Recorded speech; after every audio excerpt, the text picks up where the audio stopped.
바울이 고린도후서를 기록할 때쯤 아마도 그 전 상황이겠지만 에베소에서 바울은 사역을 하는 중에 그 에베소 사역이 굉장히 잘 부흥하다가 갑자기 아시는 것처럼 에베소에서 폭동이 일어났습니다.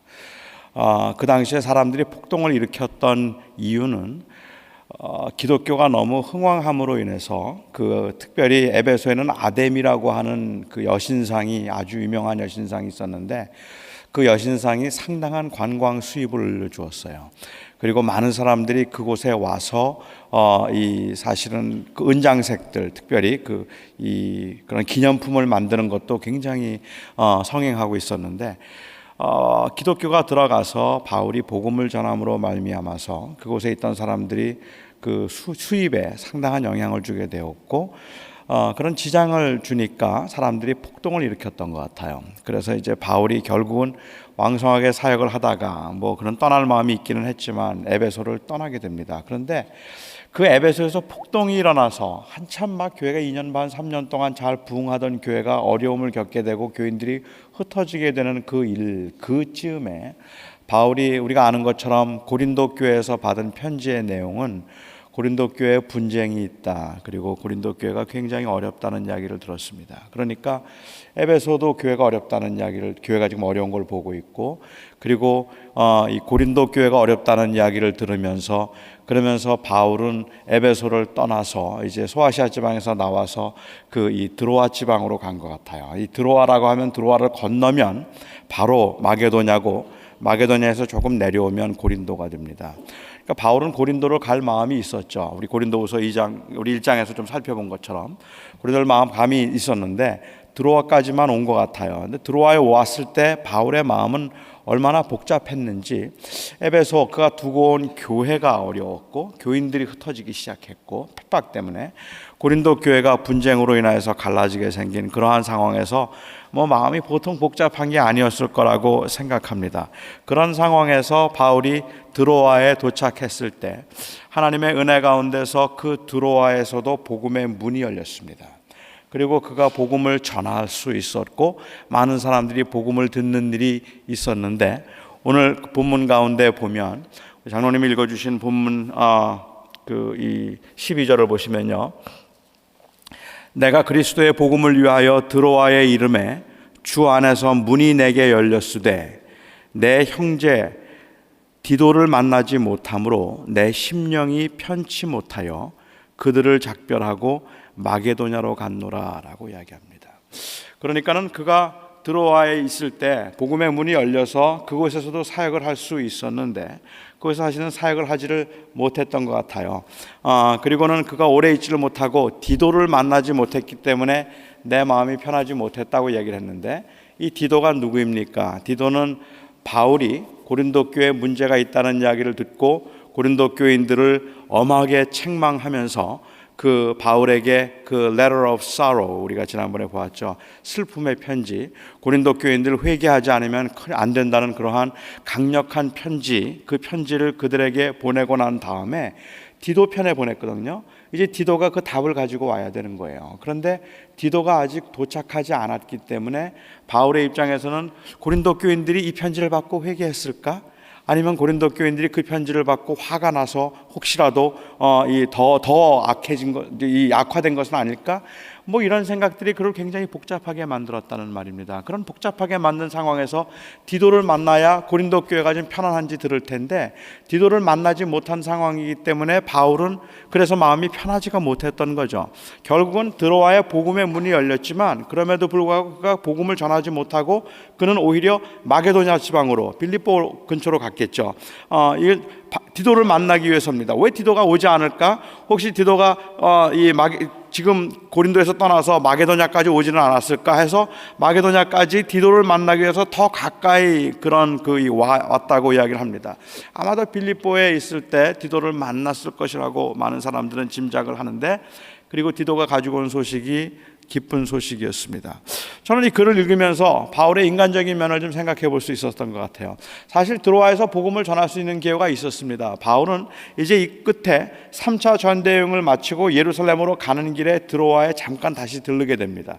이곳에서 드로아에서 바울이 복음을 전하면서 문이 열렸음에도 불구하고 그 복음을 온전히 전하지 못한 것에 대한 아쉬움이 남아 있었기 때문에 예루살렘에 가는 길에 드로아에 들려서 일주일 동안 복음을 전하고, 그 일주일 동안 복음을 전하는 가운데 우리가 너무 잘 알고 있는 그 이 유드고 사건이 벌어지죠. 그 이 말씀을 듣다가 3층루에서 떨어졌던 유드고 사건을 우리가 거기서 볼 수 있는데, 그러니까는 바울의 경우에 있어서 제가 좀 인간적인 면을 볼 수 있다고 생각하는 것은 복음의 문이 열려 있다고 하더라도요, 그래서 정말로 사역을 하나님께서 왕성하게 인도하신다고 하더라도 그 마음속에 그 다른 교회들에 대한 복잡한 심정이나 아니면 그 교회들에 대한 어려움이 있으면 그러면 복음의 역사가 제대로 전달되지 않는 것 같아요. 그 마음을 무겁게 만드는 것이 있기 때문에 그렇다는 말입니다. 우리 생각엔 그렇잖아요. 바울이 복음에 미친 자라면 고린도 교회 뒤로 하고, 에베소 교회 환란이 있지만 뒤로 하고, 하나님께서 지금 현재 복음의 문을 열어주시면 그러면 그 복음의 문이 열린 곳에서 담대하게 복음을 선포하면 되는 거지, 아니 복음의 문이 열려서 지금 복음의 사역이 일어나고 있는데 고린도 교회 걱정하고 에베소 교회 걱정해서 그래서 그가 그곳을 오래 있지 못하고 떠났다는 게 말이 되는가라고 그렇게 생각할 수도 있을 것 같습니다. 그런데 그렇지가 않은 것 같아요. 저는 이 말씀을 보면서 이런 생각을 좀 해보았습니다. 우리가 사역을 하는 데 있어서도 사실은 하나님을 사랑하고 교회를 사랑하는 마음에 열심이 있다고 할지라도 가정이 어려우면, 가정에 문제가 생기면 복음 전파가 이 사역을 잘 못합니다. 자녀 중에 한 명이라도 문제를 자꾸 일으키기 시작하면 그러면 내가 정말로 주님을 섬겨야 되겠다는 마음이 있는데 마음이 복잡해지지 않습니까? 마음이 굉장히 복잡해지고 더 하나님을 섬기는 것보다는 오히려 자꾸 걱정이 되고 이 마음이 그쪽으로 쓰이게 되는 것은 당연한 일일 거라고 저는 생각합니다. 정말로 모두가 다 이 그리스도의 복음을 위해서 헌신할 수 있도록 그런 좋은 분위기, 그런 좋은 가정 이렇게 만들어지면 좋은데, 그렇지 않으면 항상 시험이나 어려움들은 내가 하고 있는 사역에서 오는 어려움이 아니라 대개는 밖에서부터 오는 경우들이 많다는 말입니다. 가정에 문제가 생기고 목회를 잘할 수 있는 목사는 저는 없을 것 같다는 생각이 들어요. 가정이 편안하지 않은 상태에서 목회를 한다는 것이 얼마나 어려운 일일까 늘 마음이 쓰여서 그런 보통 일이 아닐 거라고 생각합니다. 사실은 바울의 인간적인 면을 우리가 좀 볼 수 있을 것 같아요. 근데 그럼에도 불구하고 주님께서 복음의 문을 열어주셔서 감사하다라고 그렇게 이야기를 하고 있습니다. 그러면서 그는 말하기를, 우리가 이 14절에 보면은요, 항상 우리를 그리스도 안에서 이기게 하시고 우리로 말미암아 각처에서 그리스도를 아는 냄새를 나타내시는 하나님께 감사하노라. 우리는 구원받는 자들에게나 망하는 자들에게나 하나님 앞에서 그리스도의 향기니라고 이렇게 얘기를 하고 있습니다. We are the aroma of God. 하나님의, 우리가 그리스도의 향기다. Aroma of Christ to God. 어떤 의미에서 우리가 그리스도의 향기라고 지금 바울은 말하고 있을까? 사실 바울이 말하는 것은 우리가 냄새이기 때문에, 우리 그리스도의 냄새이기 때문에 어떤 사람에게는 이것이 사망에 이르게 하는 냄새가 되고 어떤 사람에게는 이것이 생명에 이르는 냄새가 되는데, 구원을 얻는 자들에게는 생명에 이르는 냄새가 되지만 망하는 자들에게는 사망에 이르게 되는 그러한 냄새가 된다. 우리는 그런 그리스도의 냄새가 된다는 이야기를 하고 있습니다. 이는 그가 어떤 면에서, 제가 좀 생각을 해보면 바울은 어떤 면에서 그리스도의 냄새라는 자기는 이야기를 하고 있을까? 이건 가는 곳마다 그리스도께서 자기를 이기게 하심으로 인하여서 그래서 복음의 역사가 나타나게 하시고 그를 믿는 자들이 생기게 하셨다는 그러한 의미라고 우리가 볼 수가 있겠는데, 저는 이 말씀을 가지고 어제도 좀 묵상을 하면서 그런 생각을 했었어요. 그리스도의 향기, 내가 예수를 믿는 사람이니까 내 안에서 그리스도의 향기가 나는 것은 당연하겠다는 생각을 하면서, 그러면서도 제가 저 스스로에게 한번 물었던 질문이 그겁니다. 여러분들은 제게서 그리스도의 향기를 맡으실 수 있습니까? 제게서 그리스도의 냄새가 날까요? 목사 냄새가 날까요? 만일 여러분들에게서 그리스도의 냄새가 날까요? 아니면 장로 냄새가 날까요? 혹은 교인의 냄새가 날까요? 그리스도인의 냄새가 날까요? 제가 앉아서 그 교인들하고 이야기를 하고 제가 다른 사람들하고 이야기를 하지만 제가 예수 그리스도에 관해서는 설교를 할 때 외에는 일체 그리스도를 이야기하는 법이 없고 그리스도에 관해서 말하는 법도 없고 그리스도의 사랑을 증거하는 법도 없고 저는 그냥 앉으면 교회 이야기만 한다고 합니다. 교회가 어떻고 교회가 어떻게 됐고 다른 교회는 어떻고 제 몸에서 제 입에서 나오는 냄새들은 다 말들은 전부 다 교회에 관계된 이야기만 전부 다 나오고 있다고 하면 아마도 저를 아는 많은 분들이 제게서 맡을 수 있는 냄새는 교회, 그 목사 냄새일 겁니다. 교회 냄새는 많이 날 것 같아요. 근데 그리스도의 냄새가 나지를 않는데 도대체 예수 그리스도의 은혜에 대한 감격을 그 안에서 맛볼 수가 없다.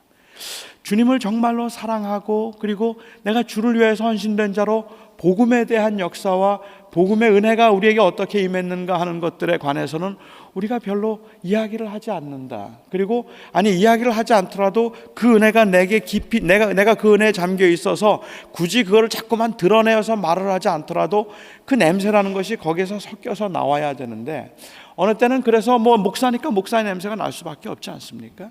장로나 집사면 장로나 집사의 냄새가 나지 않겠습니까? 그런 냄새들이 난다는 건 당연한 거라고 생각을 하는데 그 냄새가 그리스도의 냄새와 섞여서라도 좀 그리스도의 냄새가 좀 나면 좋겠는데 아예 그리스도의 냄새는 나지를 않는다. 그냥 교인 냄새가 난다.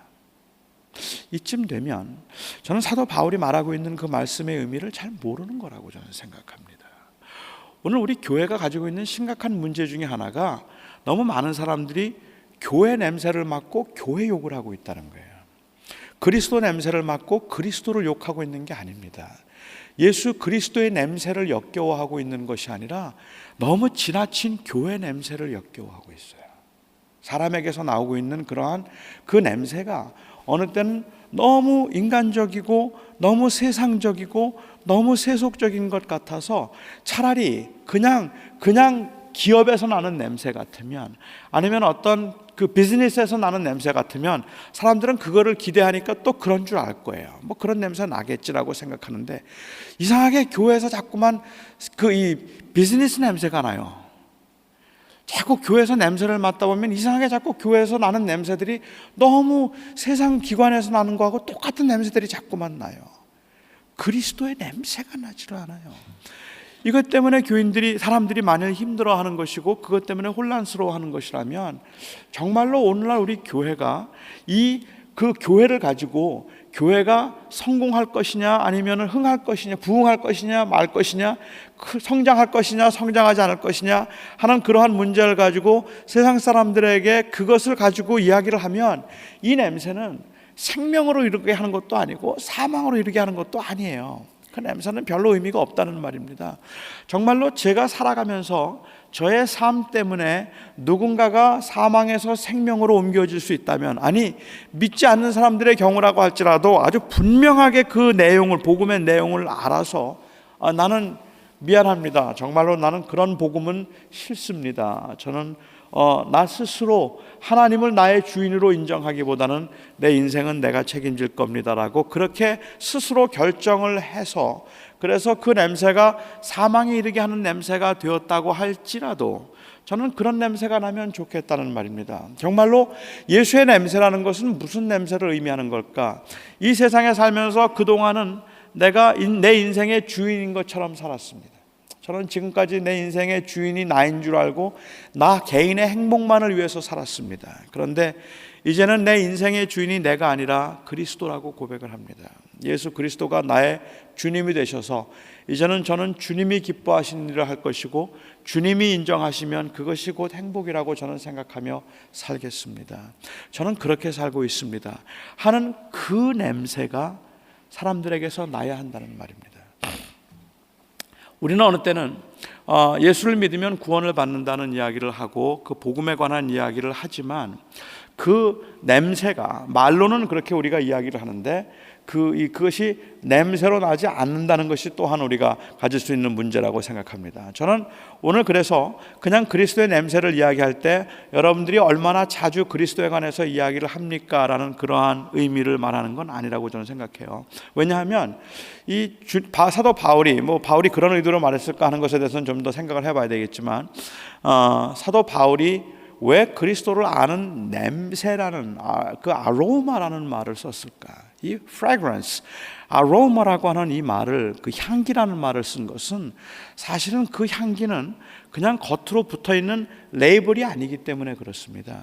그 향기라는 것은 아주 그냥 그 속에서 자연스럽게 배어나오는 것이 그게 향기잖아요. 그 냄새라는 것은 없앨래도 없앨 수가 없는 것 아닙니까? 김치를 먹고 마늘을 먹고 난 다음에 뭘 뿌리고 뭘 하고 하도 그 몸에서 나는 냄새를 감당이 됩니까? 우리는 냄새를 못 맡는데 다른 사람들은 냄새에 맡잖아요. 우리도 다른 사람들 냄새를 맡으면 우리는 나름대로는 굉장히 애를 썼는데도 불구하고 그 냄새가 나지 않습니까? 그 냄새가 난다는 거죠.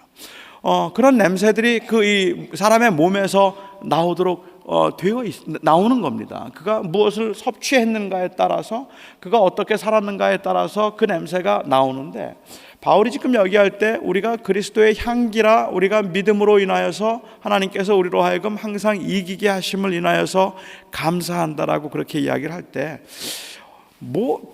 그 이야기는 하고 있는데 무슨 향수라고 그랬는데 맡아보니까 냄새가 안 난단 말이에요. 레이블만 있고. 그런 경우는 그거는 이미 벌써 다 그 냄새가 빠진 상황이라고 이렇게 말할 수 있을 것 같아요. 저는 예수를 믿으라고 말을 하는 것도 그건 굉장히 중요한 겁니다. 그건 레이블링을 하는 거니까. 하지만 그건 못지않게 정말 우리에게서 그리스도가 내 생명이라고 생각하고 살아가고 있는 그러한 삶의 모습에서부터 비롯되고 있는 그러한 그 에로마가 우리에게 있는가 하는 것이 중요할 거라고 저는 생각합니다. 그런 부분에서라면 그 냄새를 과연 누가 이것을 감당하겠는가? 정말 우리 안에 그리스도의 냄새가 있는가 하는 생각을 하면서 저는 참 많은 생각을 했어요. 내게 과연 그리스도의 냄새가 날까?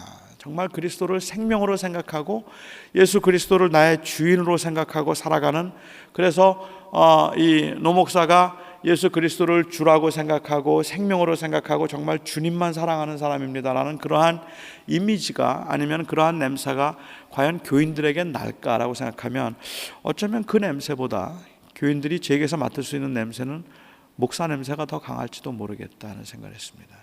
목사 냄새만 맡는다면 이게 제가 목회에 실패한 거라고 말해야 될 것 같아요.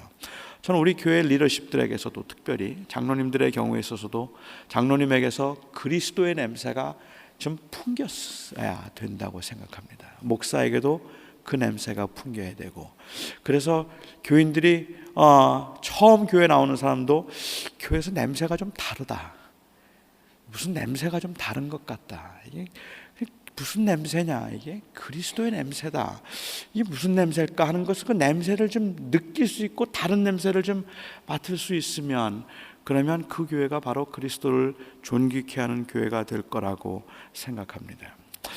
17절에 있는 말씀 마지막 한 절만 더 보면은요, 그리고 나서 바울은 말하기를 우리는 수많은 사람들처럼 하나님의 말씀을 혼잡하게 하지 아니하고 곧 순전함으로 하나님께 받은 것 같이 하나님 앞에서와 그리스도 안에서 말하노라 라고 이야기를 했습니다.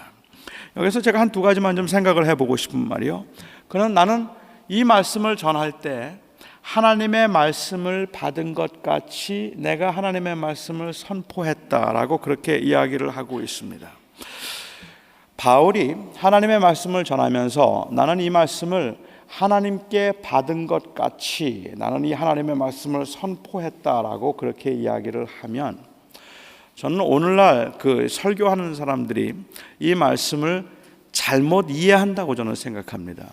바울이 지금 이 말씀을 할 때 내가 하나님의 말씀을 받은 것 같이라고 말하는 것은 바울이 그 말씀을 선포하고 있는 설교자로서의 권위를 이야기하고 있는 것이 아니라 사실은 설교자로서의 책임을 이야기하고 있는 것입니다. 저는 거기에 대해서 너무 많은 오해가 있다고 저는 생각을 하는데, 나는 지금 하나님의 말씀을 하는 것 같이 합니다. 제가 오늘 여러분들에게 이 설교를 하면서도 여러분들에게 저는 지금 하나님의 말씀을 선포하고 있는 겁니다. 하나님의 말씀을 받아서 이 말씀을 선포합니다라고 이야기를 할 때 그것이 설교자의 권위를 지지하거나 아니면 설교자의 권위를 서포트하는 것으로 제가 이해를 한다면, 여러분들은 제가 하는 모든 말을 들을 때 하나님의 말씀으로 들어야 합니다. 저는 지금 하나님의 말씀을 대언하고 있는 겁니다.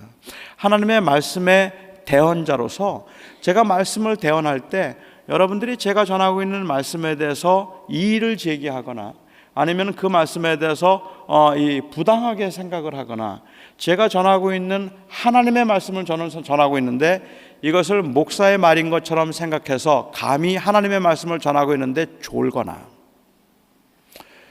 뜨끔하신 분들이 지금 몇 분 계신 것 같아요. 이러면 그것은 하나님에 대한 모욕이다. 저도 이렇게 말하고 싶어요. 저도 이렇게 말할 수 있으면 제가 얼마나 권위가 있겠습니까? 제 말에 권위가 서는 거잖아요. 그런데 적어도 바울이 지금 오늘 본문에서 이야기할 때 나는 하나님께 말씀을 받은 것처럼 말한다 라고 하는 말의 의미가, 내가 전하는 말들은 하나님께서 내 입에 주신 말씀이기 때문에 내 말은 곧 하나님의 말이고 목사는 말씀의 대언자다, 이런 뜻이 아닙니다. 여기에 바울이 그 전에 한 말씀을 보십시오.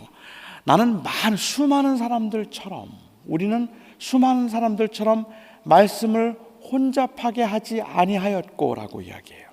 하나님의 말씀을 우리는 그렇게 혼잡하게 하지 아니하였다라고 이야기를 하면서, 그는 오히려 하나님의 말씀을 하나님께로 받은 것처럼 하나님의 말씀을 전한다고 이야기를 할 때, 하나님의 말씀인 것처럼 들으라는 이야기를 하고 있는 것이 아니라 우리는 하나님의 말씀인 것처럼 그렇게 조심스럽고 신중하게 다루어서 하나님의 말씀을 전했다는 이야기입니다. 따라서 제가 결론적으로 말씀을 드린다면, 목사의 말은 하나님의 말이 아닙니다. 목사가 하나님의 말씀을 전할 때 그때만 하나님의 말씀입니다. 그러면 목사는 그 권위를 얻기 위해서 어떻게 해야 되는가? 하나님의 말씀만 전해야 합니다. 하나님의 말씀만 전하면, 하나님의 말씀만 양심껏 하나님 앞에 혼잡하게 하지 아니하고 섞지 아니하고 하나님의 말씀만 전하면, 그는 하나님의 말씀을 선포하는 것이니까 하나님의 말씀의 대언자입니다.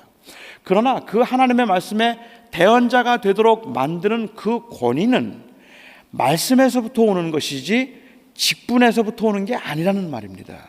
그 권위는 말씀으로부터 오는 것이지 그것은 그 사람의 지위로부터 오는 게 아니라는 말입니다. 하나님께서 내가 너를 나의 대언자로 삼았으니까 가서 뭐든지 말해. 네가 하는 말이 곧 내 말이다. 주님께서 그렇게 그 권위와 힘을 부여해 주셨다면 그러면 다릅니다. 그 경우는 제가 하는 말이 하나님의 말씀이에요. 왜냐하면 하나님께서 저를 그런 레프리젠티브로 저를 불러주셨고, 그리고 하나님께서 저를 그렇게 세워주실 때 네가 가서 내 마음대로 무슨 말든지 하라, 내가 너에게 권위를 실어주노니 네 말이 곧 내 말이니라. 이러면 목사의 권위죠. 그럼 굉장한 거죠. 하지만 주님께서 말씀하실 때는 그렇게 말씀하신 것이 아니라 너는 가서 내게 들은 말을 전하라. 이것이 바로 모든 선지자에게 주님께서 하셨던 말씀이라는 말입니다. 내게 들은 말을 전하지 아니하면 너는 거짓 선지자니라.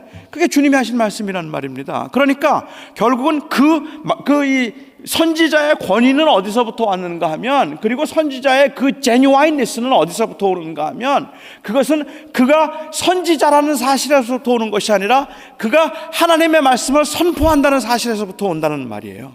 하나님의 말씀을 전하지 않으면 안 되는 겁니다. 그러면 아무 권위도 없는 겁니다.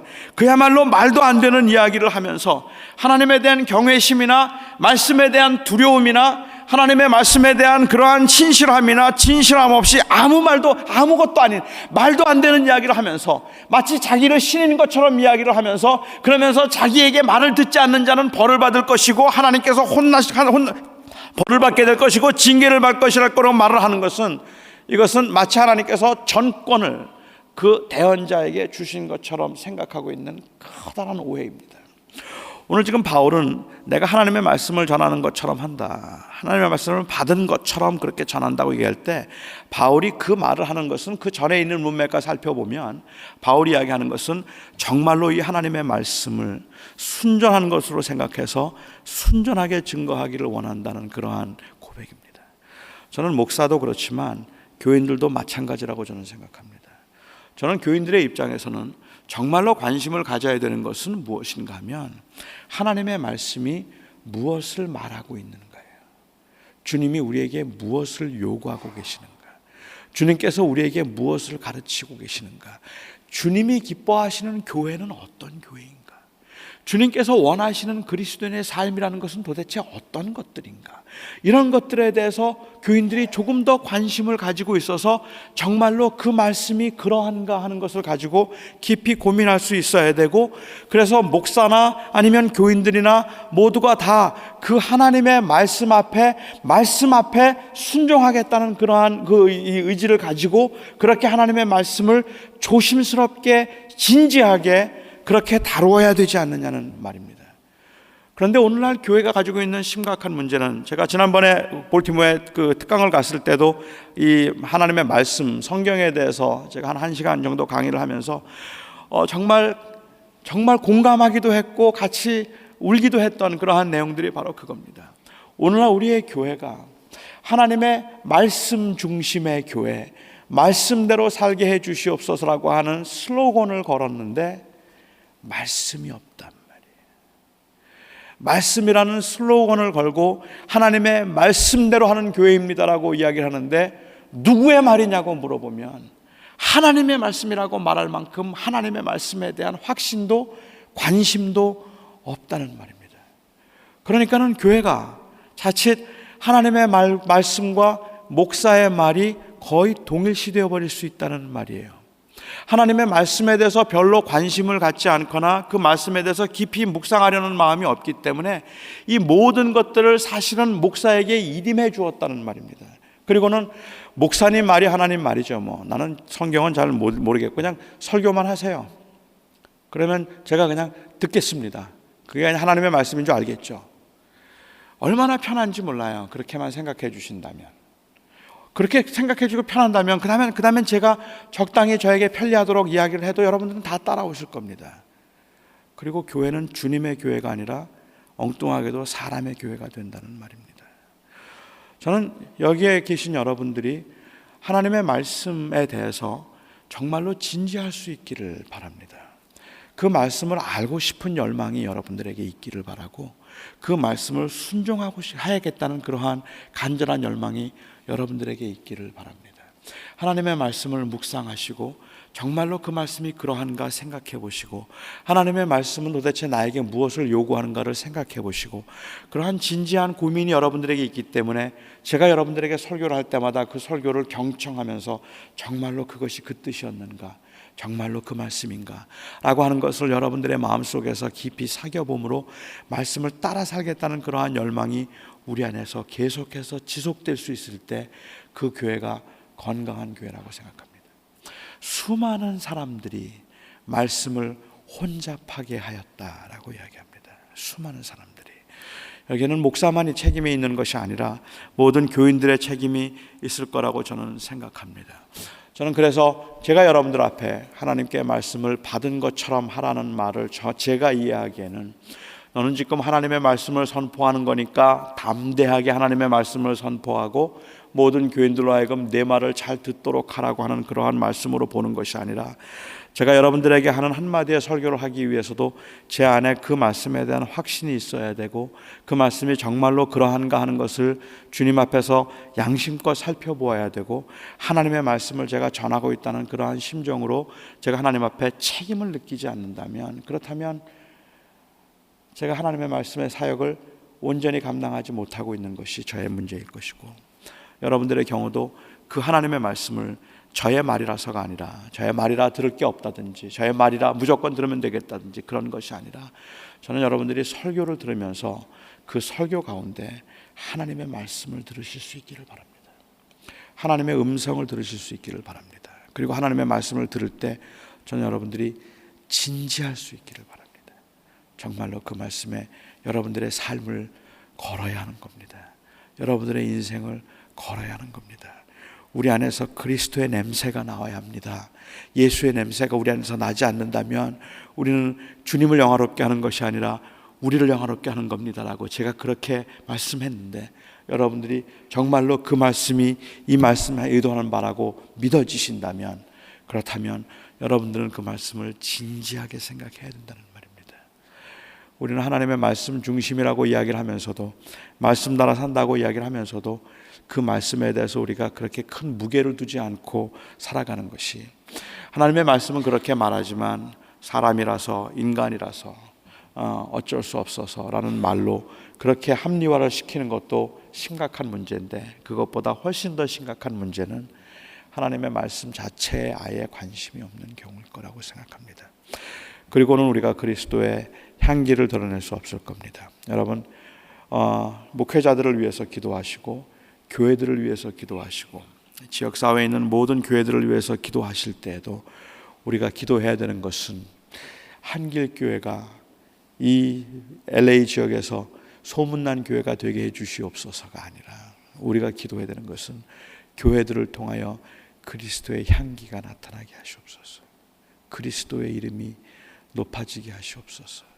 그리스도의 냄새가 각 교회에서 나오게 해 주시옵소서. 그게 우리의 원함입니다. 왜냐하면 우리의 궁극적인 원함은 이 교회의 부흥이 아니라 그리스도의 영광이기 때문입니다. 영광이기 때문입니다. 영광이기 때문입니다. 영광이기 때문입니다.